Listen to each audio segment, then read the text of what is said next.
As a Stanford clinical psychologist, you've worked with some of the most difficult and toxic personality disorders like narcissists, borderline, or psychopaths, and use a genius 8-step process to rapidly influence those who are just impossible to reason with. So Dr. Fleck, for anyone listening who's just fed up of being dismissed or dominated, walk us through those 8 steps. So the skills I teach are specific to validation, okay?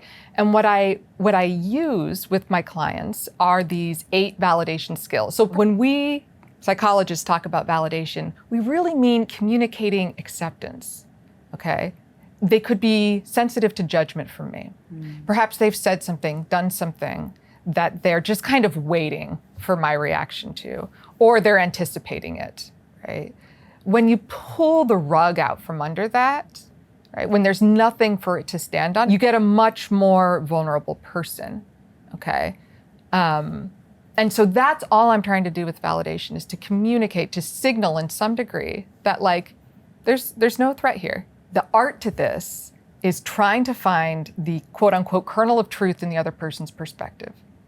It might be that they're frustrated. It might be that they're angry.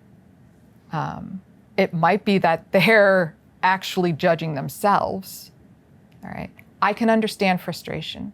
I can understand anger. I cannot see validity in somebody taking that out on me, okay? So what I would say in that situation, perhaps, is makes total sense that you're angry. It doesn't make any sense that you would take it out on me. Can I do a bit of a rebuttal there? Sure. So what if someone turns around and goes, yeah, but you're stupid, so of course you don't get it? You really think I'm stupid? Well, yeah, I mean, you just said that, you know, you don't really get it, so, I mean, I guess you're stupid. Do you feel good about yourself saying that to me right now? Does that feel good? Well, no, but I'm just helping you to find out so that maybe you don't realize how stupid you are, and so I'm actually just helping you. I don't think this is helping either of us, and I think you know that. Okay? I'm your person. I want to be your person. I can't be your person if you talk to me like this. I can't, right? And I wouldn't be a good person to you if I did, right? You don't feel good after this. I don't care what you say. You don't. You know it. I know it. Let's move on. You see that quality of like, you're kind of cutting through the BS and being like, no, we're not playing this game. And I'm not turning this on me. The person whose behavior is problematic here is you. And so I don't really get defensive. I'm not going down the like, I'm not, anyone would have dropped it, or anyone would have, like, I'm not going down that path because it's not a valid argument, right? I don't have deep conversations about whether or not the sky is fluorescent pink, because it's not. I'm not gonna validate that argument by going down that path, right? So you wouldn't go, actually, let me show you what blue looks like, and this is the Pantone of blue. Yes, that's right. Okay. So I'd love to go a little deeper on these 8 if you don't mind. Yeah, absolutely. So I've got them written down. So it actually spells an acronym, accepted. So I'd love to go through each one. Okay, perfect. So validation signals mindfulness, understanding, and empathy. Those are the ingredients. When you mix that together, the feeling is, oh, accepted. Ah, okay. If I don't have all the ingredients, I'm gonna just work with what I have. Oh, yeah, makes all sense. right? Yeah. And so, at a bare minimum, I can use the first 2 skills, which are attending and copying. Right? Attending is simply paying attention. All right? Historically, this has been called like active listening, but there's not a lot of direction there. Like, how do you engage in active listening? To use this skill, you play this 2-parter. It's a game. You literally just play it in your head. You think, what's this person's point and why does it matter to them? All right, so as they're talking, that's what I'm listening for. I might ask questions to help me kind of figure that out, but it keeps me in the right headspace. All right, and then I'm also using nonverbals, nodding, what have you. So just a moment ago, when you gave me that scenario and you came at, that was very kind of harsh, biting comment. I don't want to empathize, understand, or validate that, okay? I can be mindful and non-judgmental. Right? And so I asked a couple questions there. Why are you saying this? What are you feeling? Okay. I can signal that I'm not trying to start a fight. I'm also not in the interest of defending myself. There wasn't a ton of defensiveness in what I said, despite the fact that I was engaged with the other person on this topic. Okay, so attending is just that. It's just listening in a specific way to figure out what's going on for this person. And in that process, I'm trying to find something more substantial that I can validate. So if they're talking to you in this dynamic and it's getting a little heated and you ask those questions, what is it doing to the other person? Like, how is that influencing them in a way that you want? I am, oddly enough, setting some limits. I'm setting some boundaries, okay? And the fascinating thing about boundaries is that as much as people push against them, they also like to have them. They like to work within them. And a really important message I'll often use in this more caustic type of dynamics is that I don't believe this feels good to you, okay? Because I am signaling care for the other person and care for the relationship. Like, this does not work long-term. We've been doing this for so long. We know where this ends. Let's go somewhere else.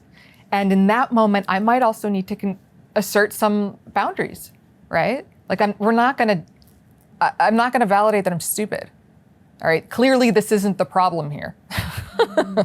You would say something like that, clearly this isn't the problem. And the word clearly doesn't trigger them?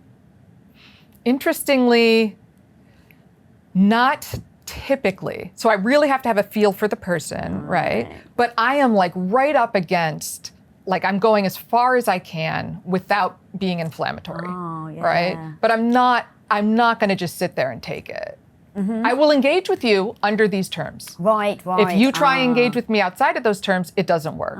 What you will get every single time from the other person is an extinction burst, okay? Ooh, what's that? Take a kid into a candy store and they say, "Mom, I want candy." And you say no. And they say, "Mom." And you say, "Okay, fine, here." The next time you go into the store, they say, "Mom, I want candy." You say no. They go, "Mom." You say no. Then they throw something. They escalate. And then you give them the candy, right? So people learn that if they escalate whatever they're doing, they're more likely to get what they want.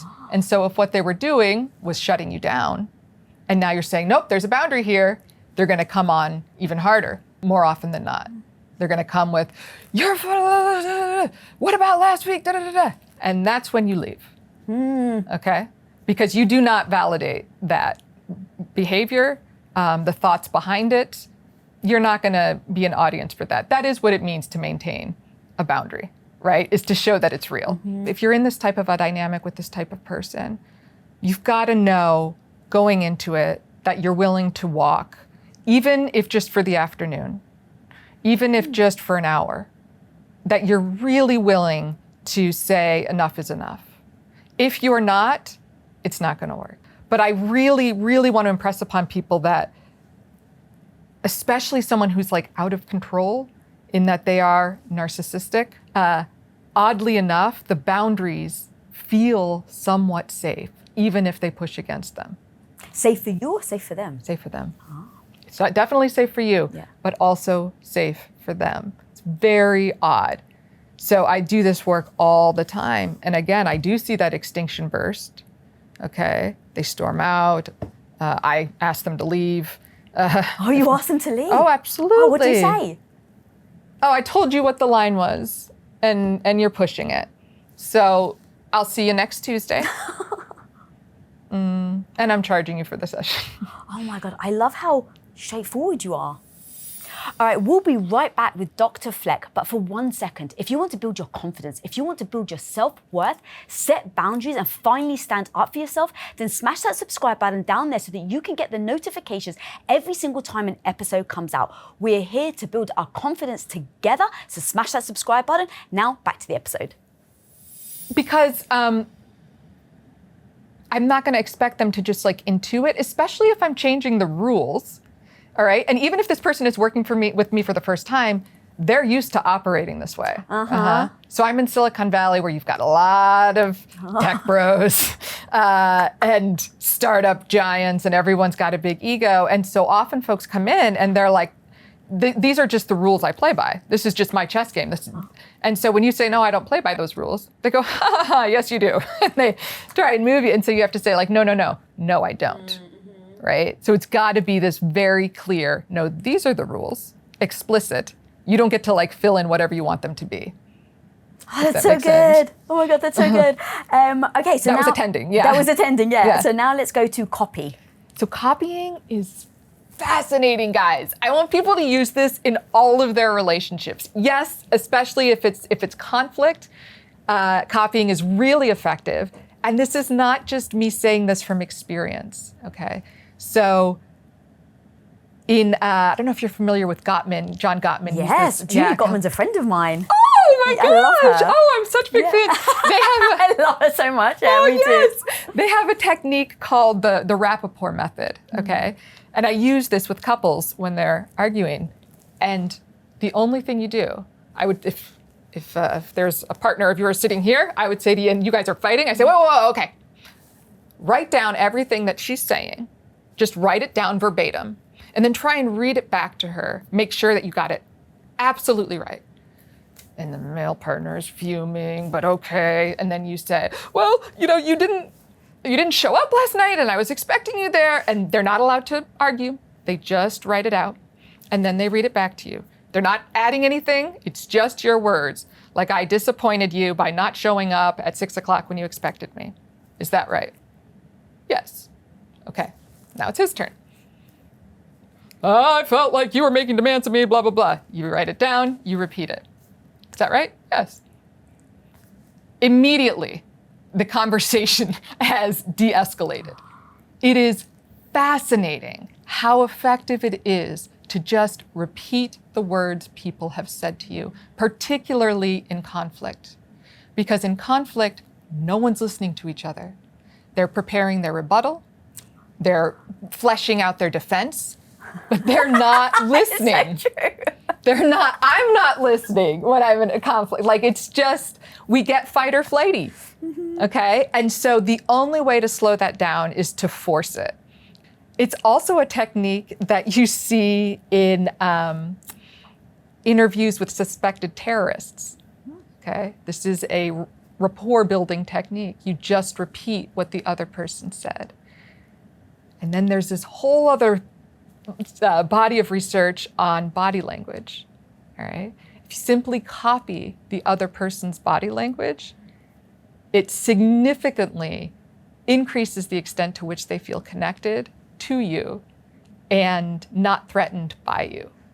It's super cool stuff. Like, waiters, if they just repeat your order, they'll get significantly higher tips. Yeah, isn't it like 25% I heard you said? Oh my God, that's insane. It's insane, yeah.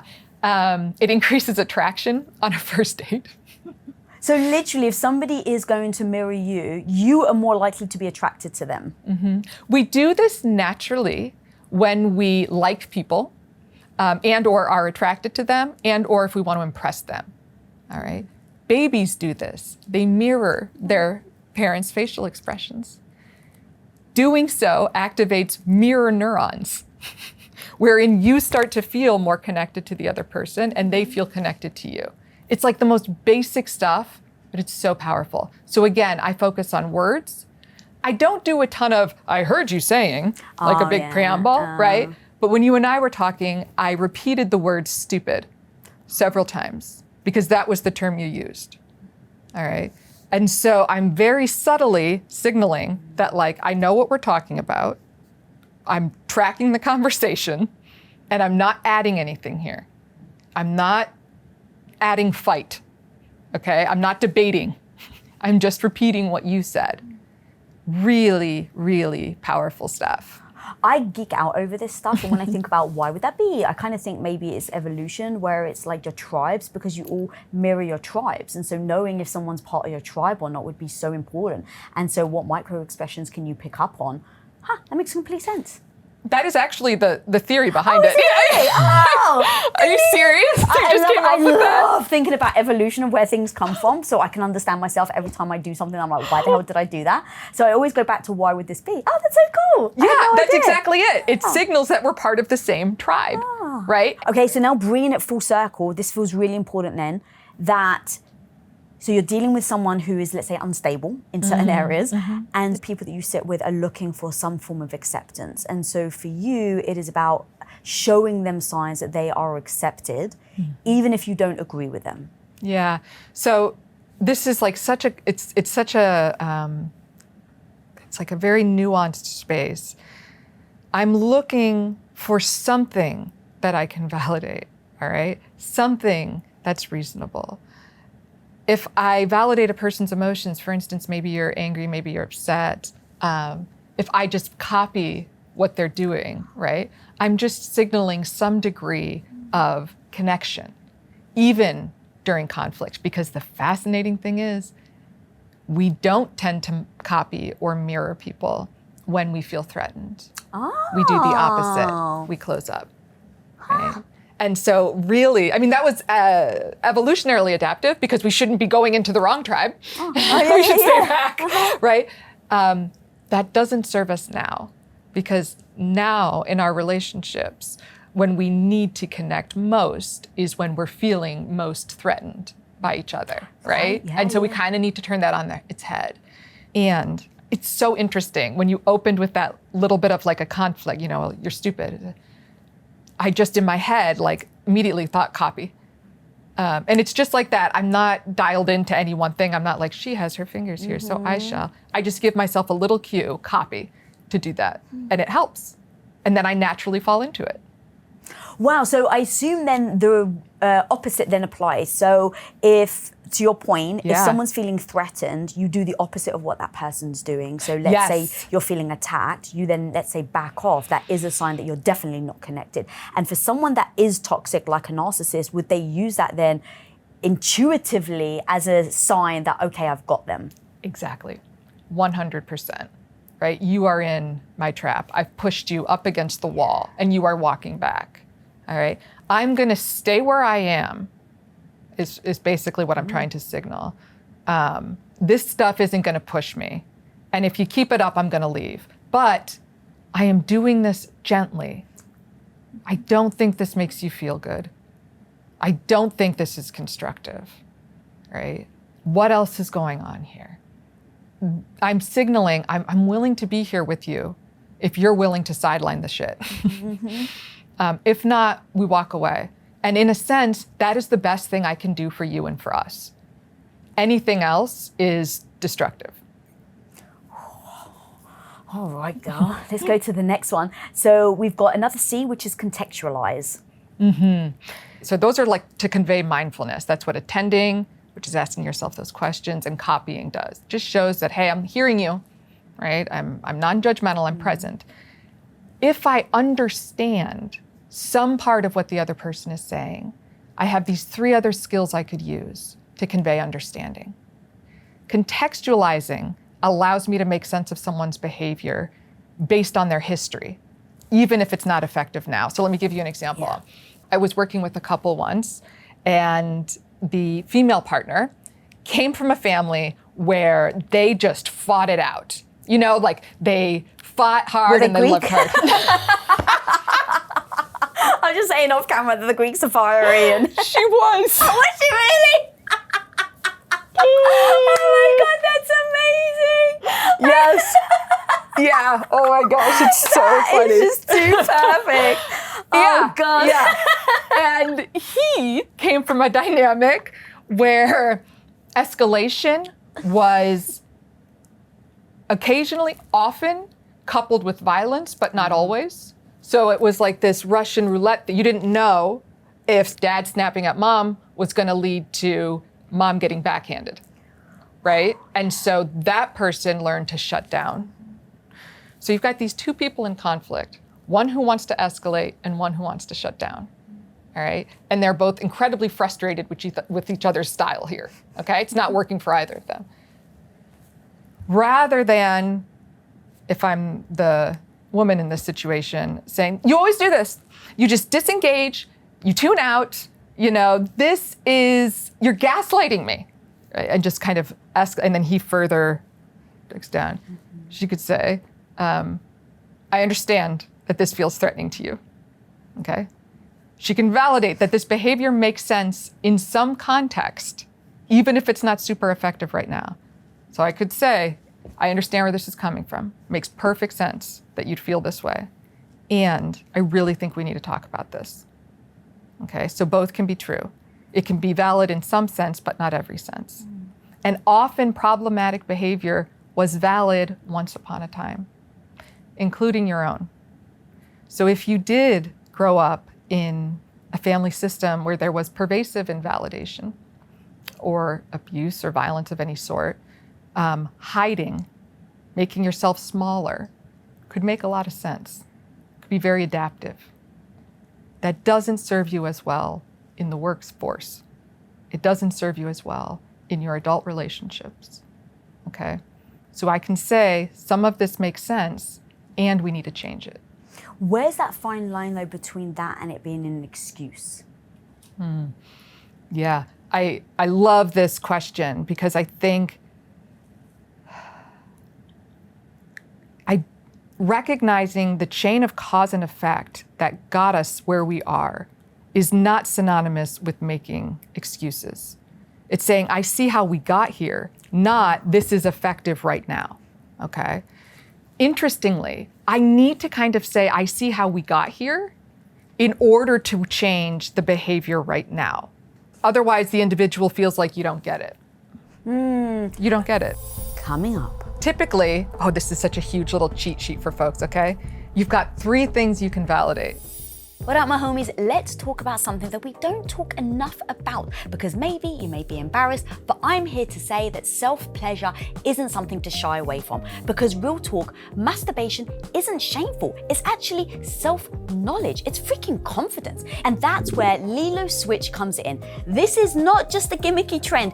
It's luxury pleasure tech. Think dual motors, 10 powerful modes, and 16 levels of intensity. So you get exactly what you need, exactly how you like it. One end is a vibrating head for clitoral stimulation, and the other is a textured insertable tail with ultra soft ribbing that hits all the nerve endings. You can use one end, switch, or go for both. Plus, you can connect it to the Lilo app and unlock bonus modes, custom patterns, and even let your partner control it from across the room. So if you've never tried anything like this, Switch is the one. Go and click the link below in the show notes and use my code WOMEN15 for 15% off all products, which are stackable with other discounts. Now, back to the show. Okay, so let's give an example maybe of somebody who was very verbally abusive and you do the contextualization, they're like, but my mom and my dad were like that.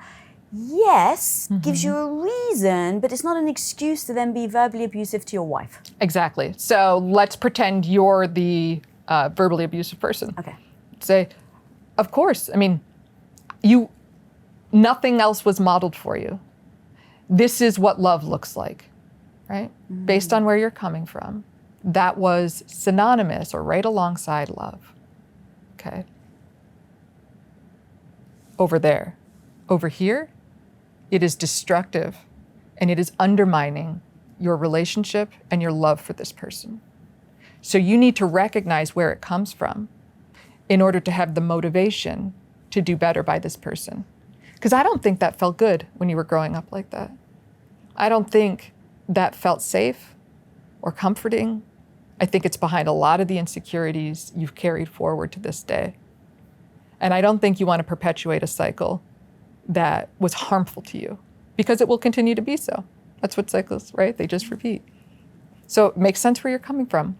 I need you to validate yourself and say, I know where this is coming from. I'm not a bad person and I need to do better. You're not going to be able to do better if you're convinced that you're just a bad person.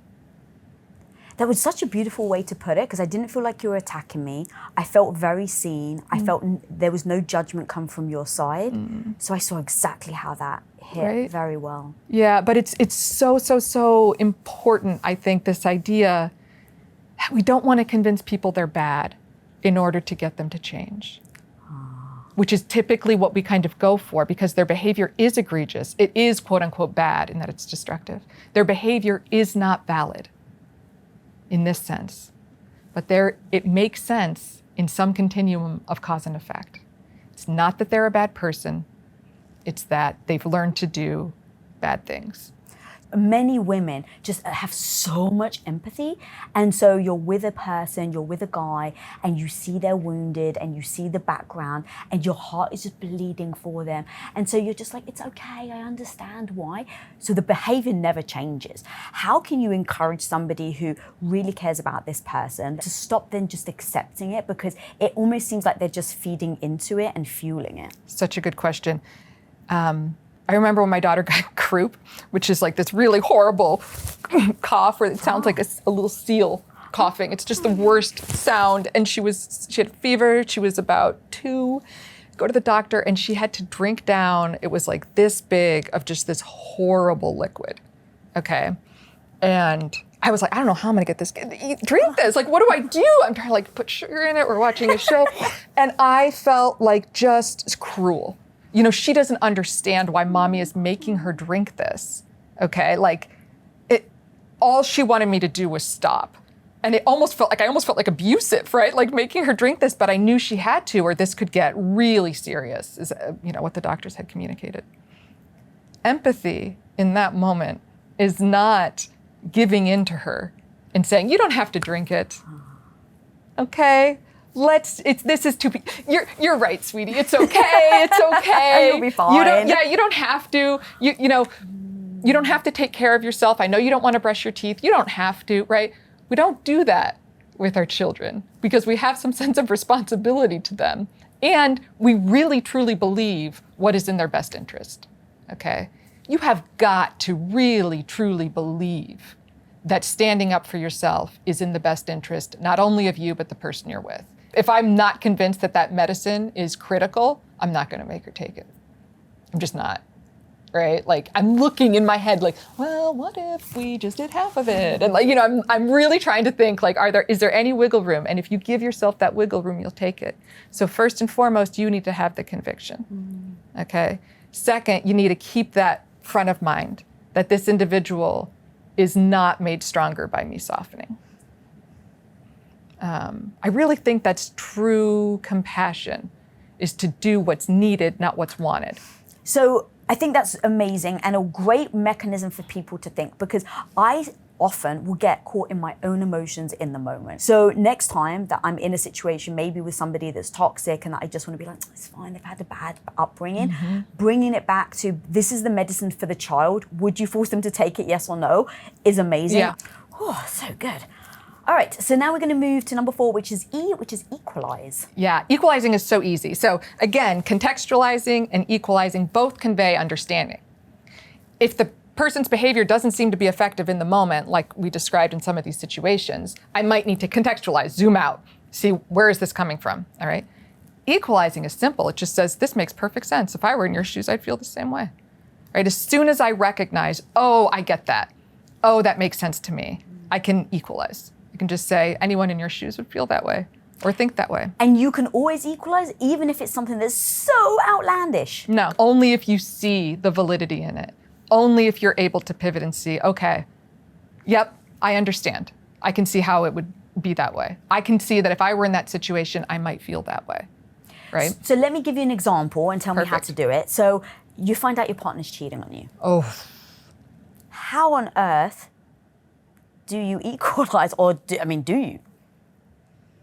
You got to be careful about what you're equalizing there, all right? So the behavior in that situation is not valid.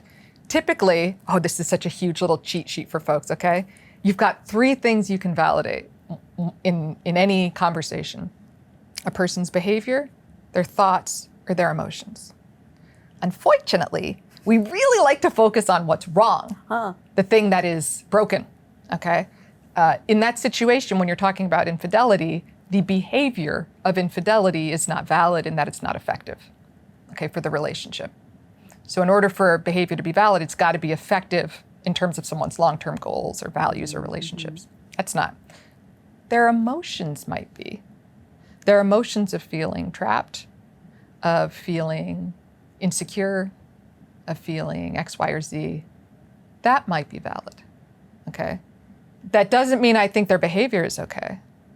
But I might say something like, you've been saying you felt alone in this relationship for a long time. And I can see I can see why you feel alone. This was a betrayal, and this doesn't justify that. But I do see some of where it came from, if you see it. Now, if the person is truly just exploiting you, being manipulative, being abusive in any dynamic, I'm not going to validate any of that. I'm going to leave. I'm going to validate myself and get out of the situation, right? But if it's a true relationship, right, in which this was a genuine mistake, and there is something there that I understand, again, I only communicate it if it's true. I don't make stuff up. But if I can really see, I see how this happened. Yeah. That makes sense, yeah. All right. So now we move on to number 5, which is P for propose. Proposing is basically like mind reading. And it has a similar effect if you do it well. So if I'm able to say something that you haven't articulated, something you're thinking or feeling or wanting to do, but you haven't expressed it, and I can just intuit that based on what you've told me, the effect when I relay it can be like, whoa, are you in my mind? There was this great interview with Meghan Markle. I don't know why I'm on Oprah. I do know why I'm on Oprah. She's really good at these skills. She's a good when I started this show, just little side note, when I started this show, I was like, I'm terrible. How the hell do I get good? And I said, you just have to be a student, study the best in the world. Oh my gosh. So I watched her and Barbara Walters. Barbara Waters. Her opening questions, I just, no one I love this. touch her. But anyway, so I didn't You mean would to have been interrupt. such a good psychologist because this is what we did, right? So we would learn these skills and then we'd have to go out and find examples of them, right? And the easiest place to find them is like late night hosts or talk show hosts. And Oprah is really good at validation. She's particularly good at proposing. So I call that the Oprah effect. Okay, go on, give me the example. Right. So she was interviewing Meghan Markle, and she's obviously a lot of shame around the fact that she was struggling so much and keeping it all secret, right? And so she's getting trashed in the tabloids, and she's talking about this history of being trashed in the tabloids to Oprah. And Oprah's saying, why didn't you fight back? You know, you were being treated horribly. Why didn't you say something? You know, people would have resonated with that. They care about you. And Meghan just, you can just like feel that she's just, her eyes kind of look down and she's like, I don't know. I just stayed silent. And then Oprah, being Oprah, says, were you silent or were you silenced? And it was like, that dart just hit it, right? Meghan hadn't articulated that, but you could feel it. There was this sentiment there that wasn't being expressed. And by nailing it, Oprah managed to communicate something that she herself, Meghan herself, might not have realized. But once it was communicated, it was like, whoa, you know me better than I know me.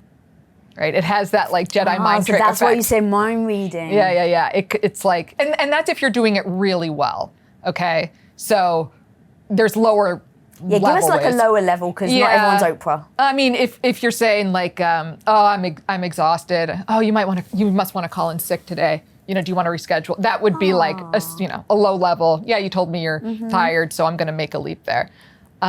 Unfortunately, if you strike out on this one, it can be painful. Oh, really? That does the opposite? Yeah. It totally does. You weren't even listening. Exactly, right? Or you're telling me how I feel and it's wrong, Okay, so it's a little bit of an art to it. But the beauty of this process is that if you strike out with proposing, you just go back to attending and copying until you get your footing. And again, she does this all the time. She strikes out all the time. It's fascinating. In really big situations, talking with people about their childhood abuse and sexual abuse and just really big situations, and she gets it wrong. And then she just keeps listening and tries again. Now, if she didn't then keep listening and try again, does that negate all of the first work of copying and attending? It literally completely negates everything. If you shut down in response to someone's truth, they feel judged. Or like there's such a big chasm between us that it can't be bridged. You couldn't possibly understand me if this is how you're thinking about it, right? If you shut down, you've closed the door. Almost every single person wants to be understood. So if you step back and just show that you're still trying, that's really powerful. You know, just go back to playing that game, attending, copying. Okay, so that's the mind reading part. So we've got number 6, take action. Yeah, so we had our mindfulness skills. We talked about, okay, if you understand it logically and you can say, oh, I would do the same. I see the logic in this, okay? That's understanding. Now we're into empathy. So these last 3 skills convey mindfulness, understanding, and empathy all at once. And taking action is the first of these skills, and it has you actually intervene in some way to help or support the other person. So for instance, if I have a meeting with my teacher, my daughter's teacher, and I'm talking to my husband about it and say, I'm really worried about this. I don't think the teacher is challenging her. I think she's being judgmental, whatever my problem is. And Matt, my husband, says, oh, that makes a lot of sense. If I were in your shoes, I'd feel the same way, right? Or, of course, based on your childhood of having teachers who were unsupportive, I can see why this matters to you, right? He goes all that way. I go, yeah. If he says, I'm canceling work and coming with you, that's a different level of like, oh, you get it, you care. Like, this is so important. I'm there. How would you even do that as a therapist? So let's say you've got a client and they're borderline. So you don't know what you're getting. They come in one day, you're at that stage. Like, what do you actually do? Yeah, I actually had a situation this morning with a client who needs to be going into a rehab. And on the way there, she's driving on the way up, and I'm texting to say, are you there yet? Or have you checked in? We've been working towards this for weeks. They finally have an opening. And she's had a panic attack and is pulled over on the side of the road and wants to go home and use. Okay. And I'm thinking, can you just call them? And she can't. She's too, like, I just can't do it. I can't do it. I'm going home. I could intervene and take action in that situation and say, let me call them for you. All right. You don't worry about their judgment. I will handle it. You just show up. That's me intervening in some way to take action, okay? It's like breaking script almost. Now you can quickly see where this can become problematic. That's literally going to be my next question. And since we are problem solvers by nature, we love to solve problems, okay? This is dangerous. And I've got to say, it can be particularly dangerous for women, right? We really want to quickly hire the kid a tutor, you know, if they say that they're struggling in math, or get our husband a therapist if he's saying that he feels depressed, right? We want to jump in there and take care of them, take action for them.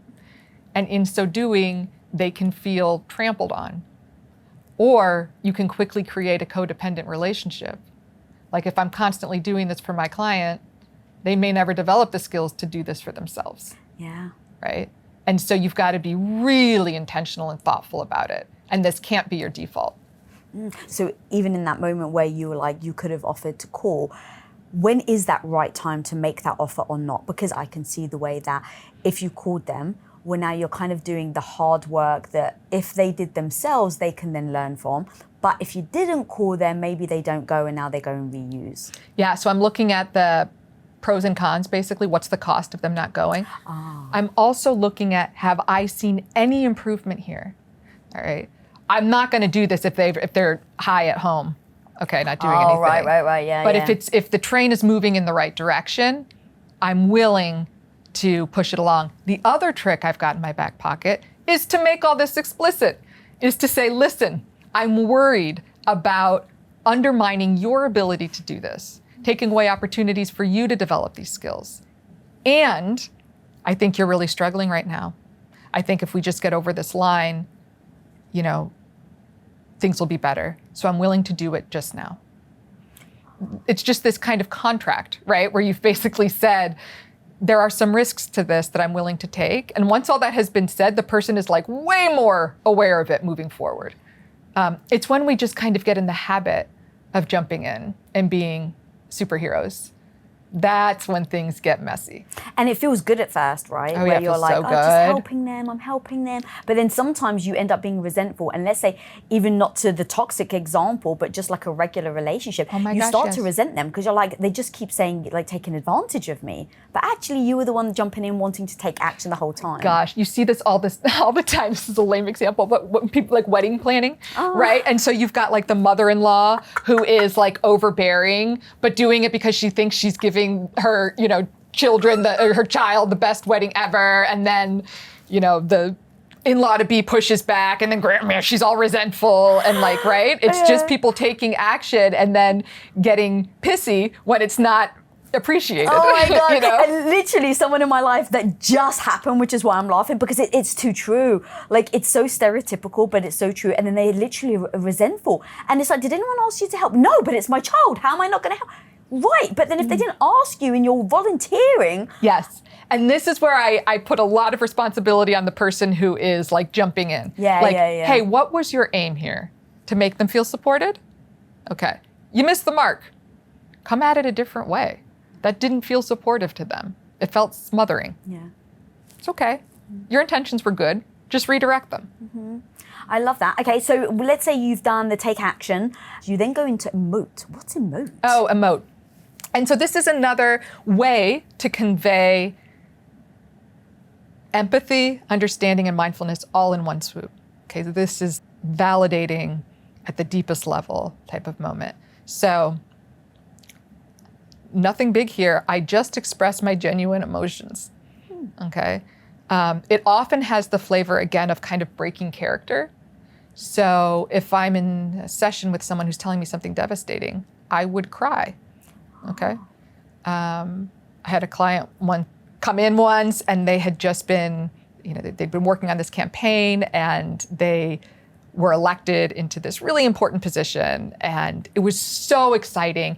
And I jumped up and down and clapped and gave them a hug, and then we just held hands and jumped up and down, right? Like, that's not typical therapy stuff, but it was in my heart, right? And it's like, there's something so, like, you feel it, right? When someone feels your emotion and is in it with you, there's just something to that is so deeply validating, I think. So from the person, that your patient, I can completely see why that would feel super validating, because it's like, you're in it with me and we're celebrating together. So what would you do if you're in a dynamic with someone and your partner, and it's like, this has been so toxic for so long, they've got to win, but you don't really care. In fact, it actually bothers you they've got to win. Oh my gosh. How would you emote if you don't really feel it? Or would you say, just bypass this one? Great question. It's a great question because it requires introspection, because at that moment, the ball is in your court. Now, I don't want you to make up emotions you don't feel, but you've got to ask yourself here, like, do I want to be right or do I want to be effective? If this person is moving in the direction that I want them to move in, then I should, try and really think about what it took them to get there and what went into that, and see if that does trigger some emotion in me. If it doesn't, then I don't fake it. And I just use either my understanding or mindfulness skills. But like with a client or an adult or someone, if they were to really fall apart there, I'd kind of let them for a bit, And I would almost encourage, like, this is super hard. This is really painful. No wonder you've been so stressed. And I just kind of like let it bleed out almost through tears. I so often used to be like, oh my God, what do you need? Like, quickly just try and fill the gap. But now I use the invalidate phrase. I kind of say, like, I don't want to invalidate your feelings right now. Beautiful. So just let me know what you need. Oh, beautiful. Beautiful. Because our reaction to intense emotion is often to try to change it. Always, you're so right. And when we try to change it, we're by definition not accepting it or suggesting that it's acceptable. And that is dangerous. I like that. Okay, so we got the last one, which is disclose. Yeah. So this is just sharing something genuine about your own experience. I think one of the most powerful things about like AA and NA is just getting up in front of a room full of people and saying, like, I'm struggling too. And people holding witness to each other's stories in that way. it reduces shame, it reduces loneliness, it reduces all of these vulnerabilities to know that I'm not the only one. And so I'm constantly looking for ways to connect my story, my suffering, to another person's. I think, at least in my life, that is the purpose of my suffering, is to reduce suffering in others. And it is on me to make that connection, okay? And I have seen firsthand the comfort, the safety, the security, the validation that is conveyed when I do that. And I think that is an incredible gift that I'm just sitting on, that I can choose to give or not to give. Can you give me an example where you've done it with somebody that it was so extreme, but you managed to find that one thing?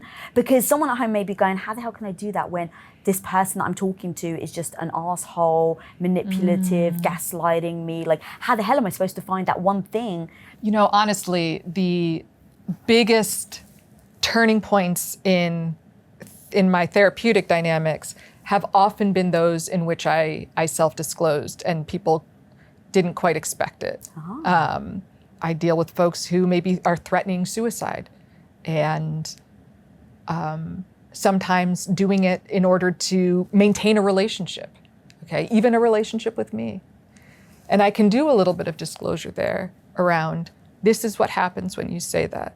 This is what happens in my house when I get that message from you. This is how I feel. This is how I sleep at night. Right? Let's go through what my experience is. Let me share my experience with you.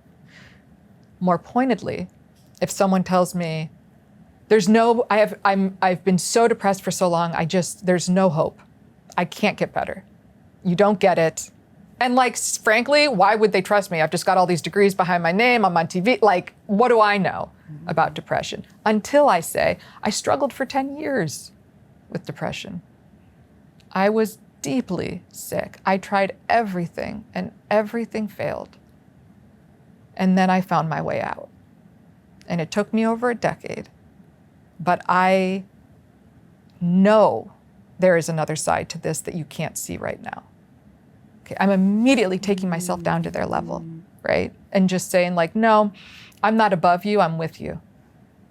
And that is powerful, right? We feel, in these most vulnerable spaces, we feel alone. And when someone comes down to your level, you're not alone. You feel seen. They're looking at you and saying, hey, you know what? I see myself in you. Even in this dark moment, this moment in which you hate yourself, I see myself in you. That was beautiful, and I can completely understand why somebody would emotionally be able to connect, like, I finally feel seen. It's not someone on a pedestal. But what if it was someone that you actually don't have that connection with? Let's go back to infidelity. So you're sitting with someone and they are just a serial cheater and they don't even care. And they're saying to you, yeah, doc, I just slept with this woman and blah, blah, blah. And they are just gross and they're not using protection. Like, I'm just trying to make it like the worst extreme, right? And they're getting women pregnant and their wife doesn't even know. What do you do there? All right, so I'm not gonna be able to disclose that I share similar behavior to that because I'm not doing any of those things. Right. What I can say is, oh my God, I remember a time in my 20s where it was just disaster after disaster after disaster. And I was going from this situation to that situation, not caring about anybody, not thinking about anyone. And I would get into the details of that with them, okay? And then I would say, and I remember how much I was suffering beneath it all. And it was so lonely, and it was so painful.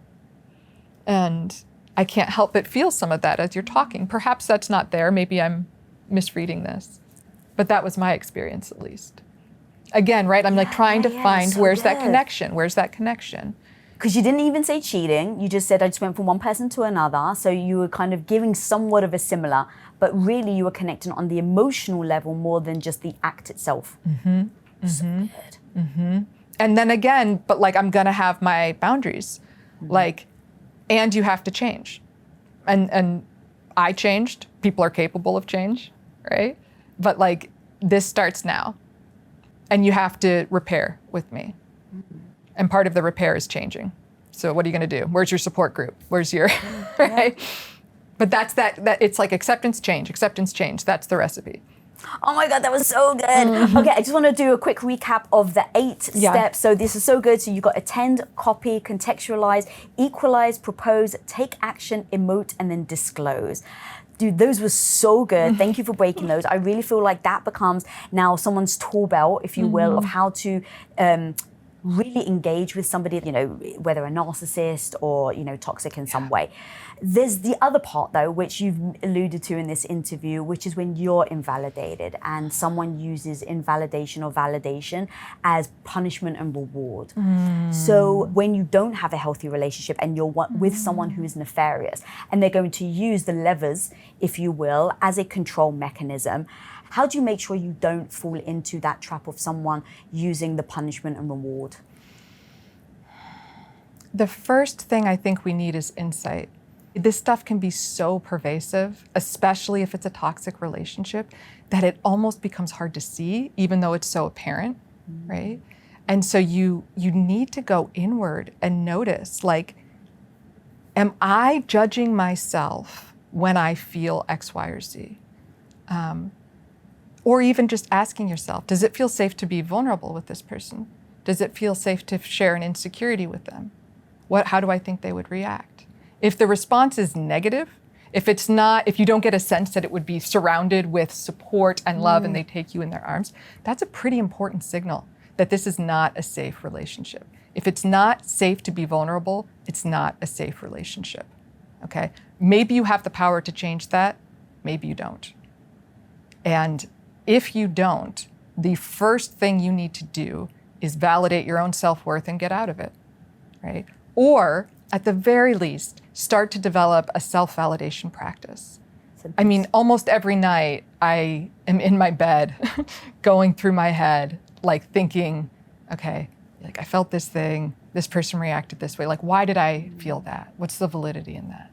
Why did I react that way? Why did I screw up there? It's not that I'm a bad person. Where did that come from? Okay, and I'm just looking for the validity in my own experience. And it's really, unfortunately, it has to be kind of a thought exercise because what we have on default is the self-invalidation. We've learned that if we invalidate ourselves, it'll keep us on the straight and narrow. Otherwise, we're just making excuses. And the research does not support that claim. The opposite is true. People who have innately more self-compassion or develop the ability to validate themselves are significantly more likely to fix problematic behavior, to repair their relationships. It's when you've convinced yourself that you're bad and you suck that you stay the same. Oh my because God. Why would you change? That is so true.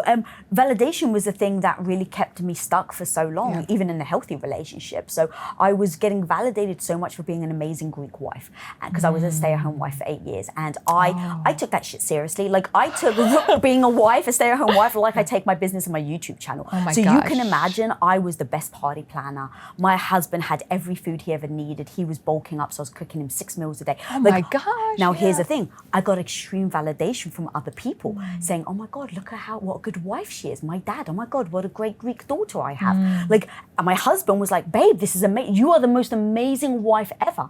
So I was getting, it was somewhat healthy validation from them. It wasn't toxic. But for me, I hated being a housewife. Yeah. But I so held to, I want to be validated somewhere that I just got stuck without telling my husband for 8 years that I was miserable.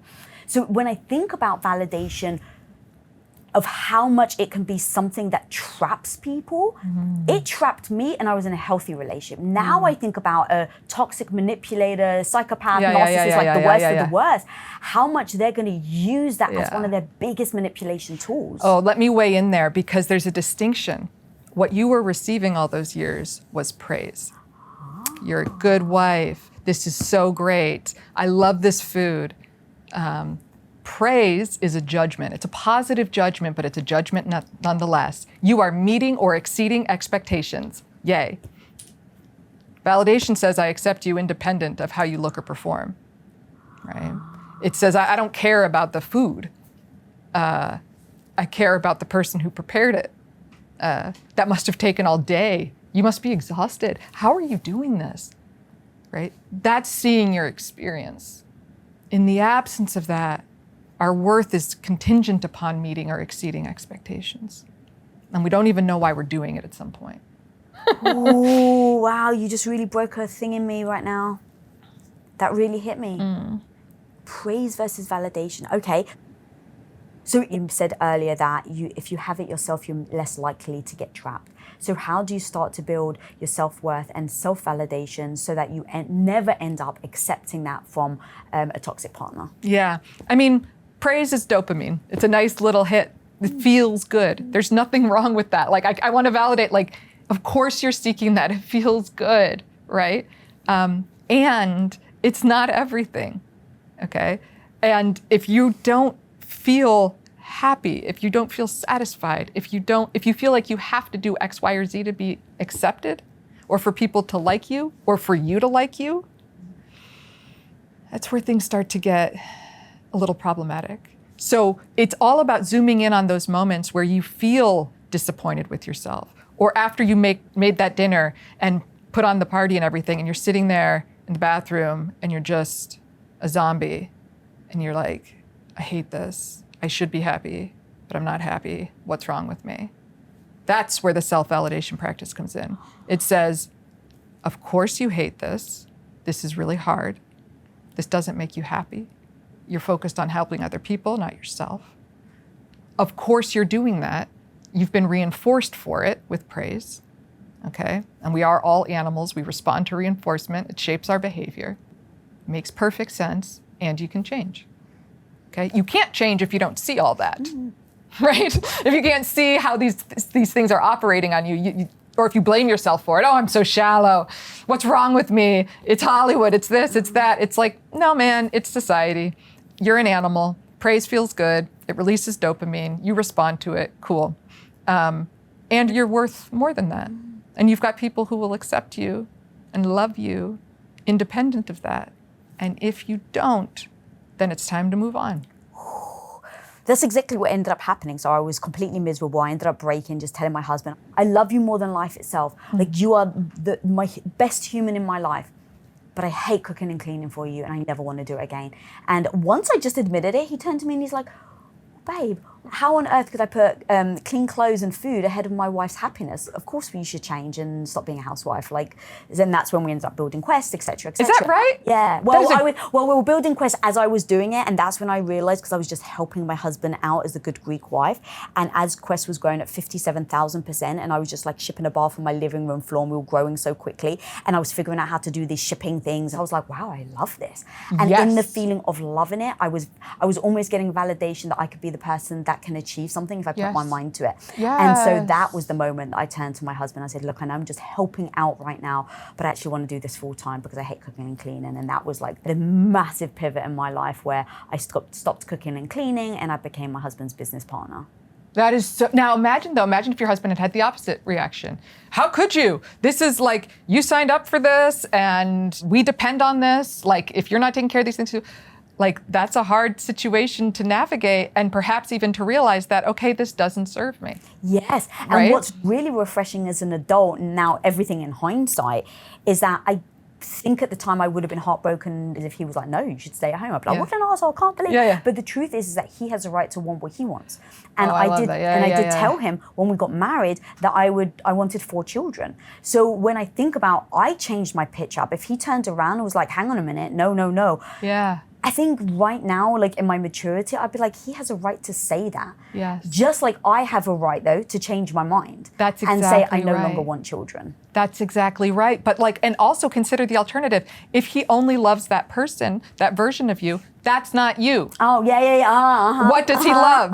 What is that relationship, right? That's so true. Like, that's the thing we're afraid of, I think, is that like, ooh, we're going to get found out. It's not that you're going to get found out. It's that you're going to realize that the person doesn't love you, but the facade you've created. And we're so desperate in creating that facade. Like, it feels so risky to like step away from that and be real. So true. Okay, so you said let's say you're going into the bathroom, you do that assessment that you just said. So I love that, really assessing where you're getting the praise from, how that's keeping you stuck, asking yourself those questions, are you happy? So once you've assessed, I don't have self-validation and I am going outwards. What are a few steps that people can start to do to start validating themselves? Again, going back to if they ever then find themselves in a dynamic with a nefarious person, they then don't feel the need to stay. Okay, so I have a friendship with somebody, a close friendship, and I'm thinking, I don't know if this person actually brings out the best in me. Right? I see myself doing things in the context of this relationship, and I'm like, that's just not me. All right, and I feel guilty and I feel bad. So when I'm lying in bed at night, the only insight I have is just heaviness, uncomfortable. Yeah. So I just stop. And the first thing I do is try to identify, what am I feeling? That's it. It's back to that attending. What is here? What's going on and why does it matter? So I try and identify a feeling, and I have to keep it to an emotion adjective: sad, guilt, frustrated, lonely, whatever it is. Isolate an emotion, not a thought process. Because we like to be like, I feel like nobody understands me. And it gets like into the narrative, right? And it's like this whole HBO saga, and like that's gonna get away from you. Like there's no control of that. So like I narrow it to a feeling. Then, and this is critical, I repeat that emotion to myself over and over. So like last night it was guilt. I'm feeling guilty, and I try to feel it as intensely as I can without feeding the emotion. How the hell do you do that? I don't try and think about what I'm guilty about. I just I feel it, it's like right here. And then I focus on just feel it as intensely as you can, like you're wringing out a sponge, just feel it. And you just repeat, I feel guilty. I feel guilty. I feel guilty. I feel guilty. And if you do that, and if you don't contribute to the narrative, you just focus in on what you're feeling. Feelings are called feelings because we can feel them. If you just let it be, it will come down. But you have to have this crescendo. You've got to really pop it, let it. We're so afraid of shame and these feelings that they're gonna take us over or something. It's okay, it's okay. Just feel it as intensely as you can. Don't try to push it away. Don't try to distract. Don't try to feed it and aggrandize it. Just let it be. It goes up, it comes down. Now I look for, where is that coming from? Okay? I look for what's the chain of cause and effect that led to me feeling guilty. Oh, well, I said this or I did that. This is against my values. This is that. Okay, all right. Well, why did I do those things? What led to that? Well, I was feeling lonely. I was feeling desperate. Okay, all right. So I'm starting to understand where this came from. It's never, I'm a horrible person, right? I need to stick to the facts. There's a chain of cause and effect that got me here. Let me chase it back, okay? And then I think, would I judge another person for feeling this way? Would I judge you if you were to say hey, I'm feeling guilty and here's why? No, I'd be like, girl, I get it, right? So that's I give myself some degree of understanding. I see where this is coming from, and it's not that I'm a bad person. Then I take action by self-soothing. For me, because I often do this in bed, I'll do just a hand to heart thing, hand to stomach, breathing into my diaphragm. I might do a loving kindness meditation where I think about others. I just try and soften that. And then the last piece, and this is so important, I take action in some way.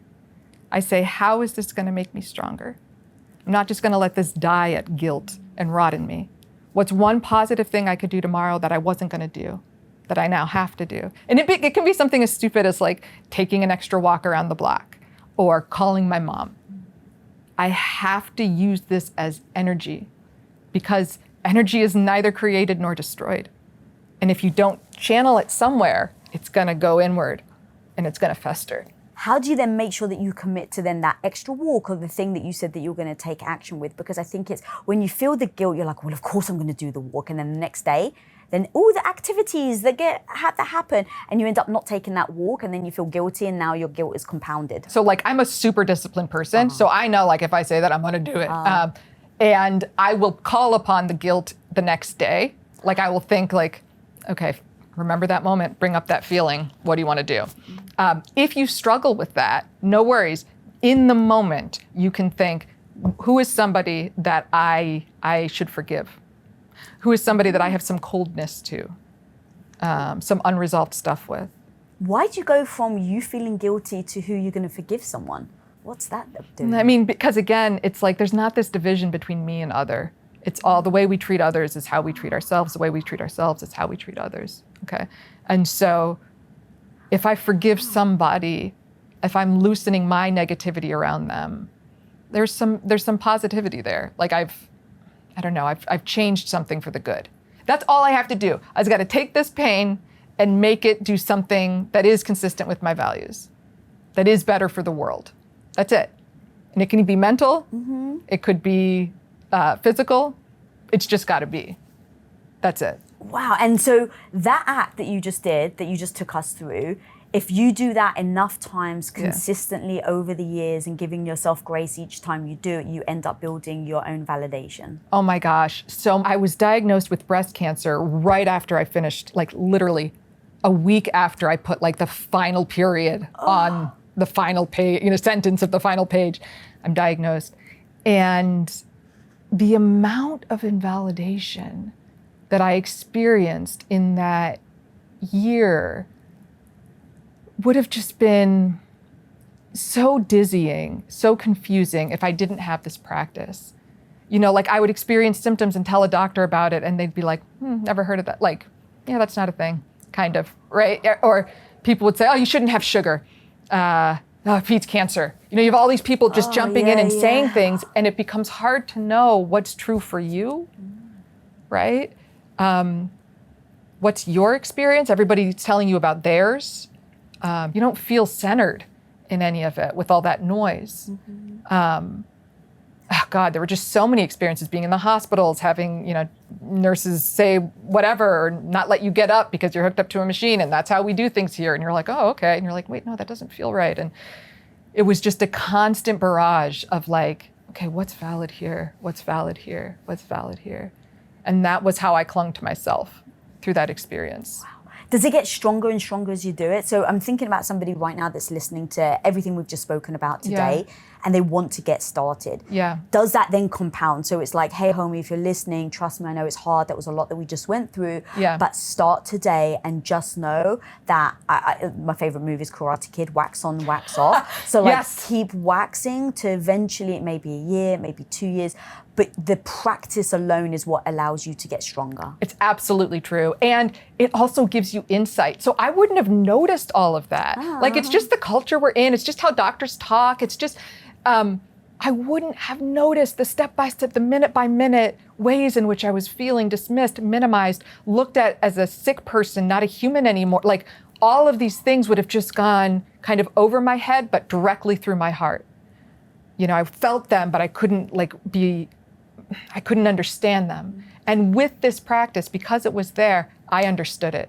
I spotted it and I didn't internalize it. No, there's not something wrong with me. I had this weird symptom of dissociation after the chemotherapy appointments. I would feel like I was like outside of my body. It was very scary.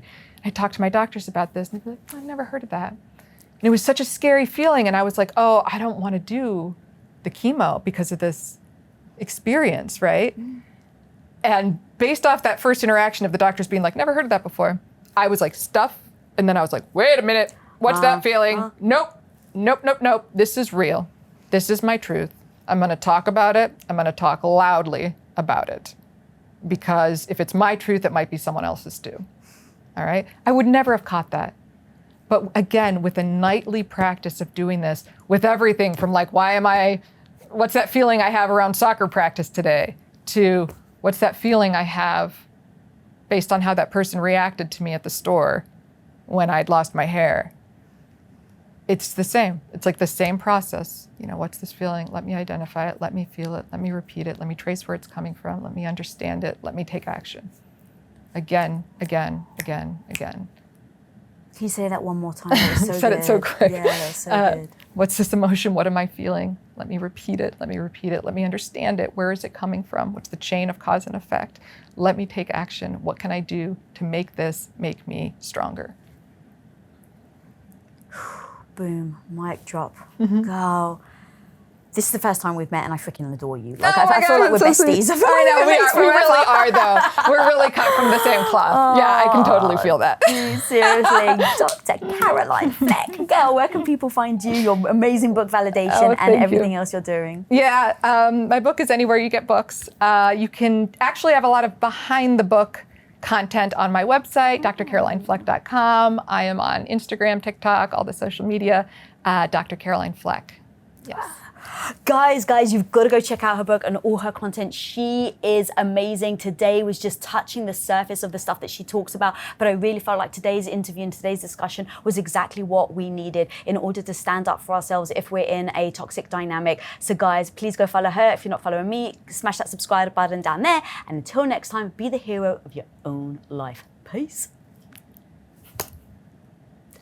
Yay! God, that was so good. That was so fun. If you're ready to start validating yourself and build unshakable confidence, then you got to watch this video right here.